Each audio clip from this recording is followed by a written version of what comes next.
Good morning class. पिछले सप्ताह आपने पढ़ा था भोला राम का जीव। इस पाठ में आपको बताया गया था कि कैसे भोला राम का जीव यमराज के जो दूत होते हैं उनके हाथों से बच निकलता है। दूत बहुत परेशान होते हैं कि उनके साथ ऐसा पहली बार हुआ था कि कोई जीव, साधारण जीव, उनके चंगुल से छूटा था। दूत ने सिर झुकाकर कहा, महाराज, मेरी सावधानी में बिल्कुल कसर नहीं थी। मेरे इन अभ्यस्त हाथों से अच्छे अच्छे वकील भी नहीं छूट सके, पर इस बार तो कोई इंद्रजाल ही हो गया। चित्रगुप्त ने कहा, महाराज, आजकल पृथ्वी पर इस प्रकार का व्यापार बहुत चला है। लोग दोस्तों को कुछ चीज़ भेजते हैं और उसे रास्ते में रेलवे वाले उड़ा लेते हैं। हौजरी के पार्सल के मोजे रेलवे अफसर पहनते हैं। मालगाड़ी के डिब्बे रास्ते में कट जाते हैं। एक बात और हो रही है, राजनीतिक दलों के नेता विरोधी नेता को उठाकर बंद कर देते हैं। कहीं भोला राम के जीव को भी तो किसी विरोधी ने मरने के साथ खराबी करने के लिए तो नहीं उड़ा दिया। अब आकाश में यमराज के दरबार में भी धरती पर होने वाले भ्रष्टाचार की बात हो रही थी कि कैसे रेलवे के डिपार्टमेंट से लोग रेलवे का सामान चुरा लेते हैं, कैसे ट्रेन के पूरे डिब्बे को अलग करके चुरा लिया जाता है। विरोधी नेता राजनीतिक क्षेत्र में एक दूसरे की पार्टी को कम करने के लिए, कमज़ोर करने के लिए नेता चुरा लेते हैं। धर्मराज ने व्यंग्य से चित्रगुप्त की ओर देखते हुए कहा, तुम्हारी भी रिटायर होने की उम्र आ गई है। भला भोलानाथ जैसे नगर ने दीन आदमी से किसी का क्या लेना देना। उसी समय कहीं से घूमते घूमते नारद मुनि वहां आ गए। धर्मराज को गुमसुम बैठ देख बोले, क्यों धर्मराज, कैसे चिंतित बैठे हो।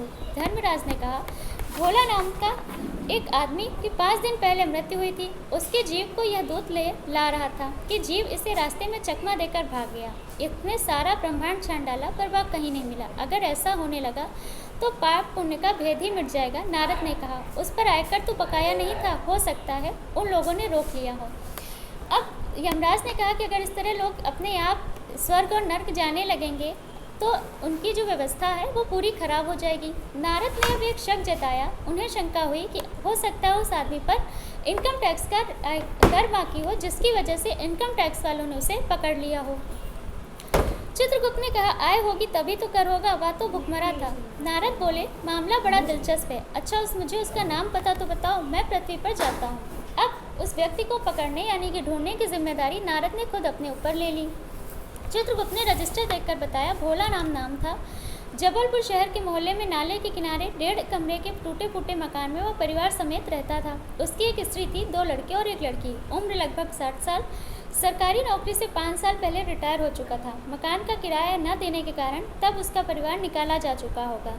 उसके परिवार की तलाश में भी आपको भटकना होगा।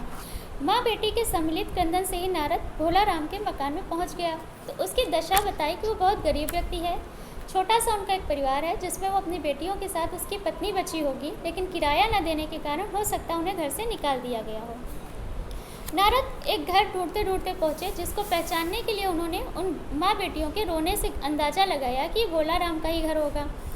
द्वार जाकर उन्होंने आवाज़ लगाई, नारायण नारायण। लड़के ने जोर से देखकर कहा, आओ आओ महाराज। नारद जी, मुझे भिक्षा नहीं चाहिए, मुझे भोला राम के बारे में कुछ पूछताछ करनी है। अपनी माँ को जरा बाहर भेज दो। भोला राम की पत्नी बाहर आई। नारद ने कहा, माता, भोला राम को क्या बीमारी थी। क्या बताऊं महाराज, गरीबी की बीमारी थी। 5 साल हो गए थे पेंशन पर बैठे, पर पेंशन अभी तक नहीं मिली। इन 5 सालों में सब गहने बेचकर हम लोग खा गए, फिर बर्तन बिके और अब कुछ नहीं बचा। फांके होने लगे हैं। चिंता में घुलते घुलते, भूख से मरते मरते उन्होंने दम तोड़ दिया। तो भोला राम को कोई बीमारी नहीं थी, वो अपनी गरीबी और तंगहाली के कारण मर गया था। दुख की कथा सुनते ही फुर्सत नारद को भी न थी। वे अपने मुद्दे पर आए। माँ, यह बताओ, यहाँ किसी से उनका विशेष प्रेम था या उनका जी लगा हो। पत्नी बोली, लगाओ तो महाराज बाल बच्चों से ही होता है, नहीं परिवार के बाहर भी हो सकता है। मेरा मतलब कोई स्त्री। भोला राम की पत्नी ने गुर्राकर नारद की ओर देखा, बोली, यूं ही कुछ मत बको महाराज, तुम साधु हो, उचक्के नहीं हो। जिंदगी भर उन्होंने किसी दूसरी स्त्री की ओर आंख उठाकर नहीं देखा। नारद हंसकर बोले, हाँ, तुम्हारा यह सोचना ठीक है, यही हर अच्छी गृहस्थी का आधार है। अच्छा माता, मैं चला। तो नारद भी वहाँ से कोई जानकारी पहले दिन निकाल नहीं पाए और वहाँ से चले आते हैं।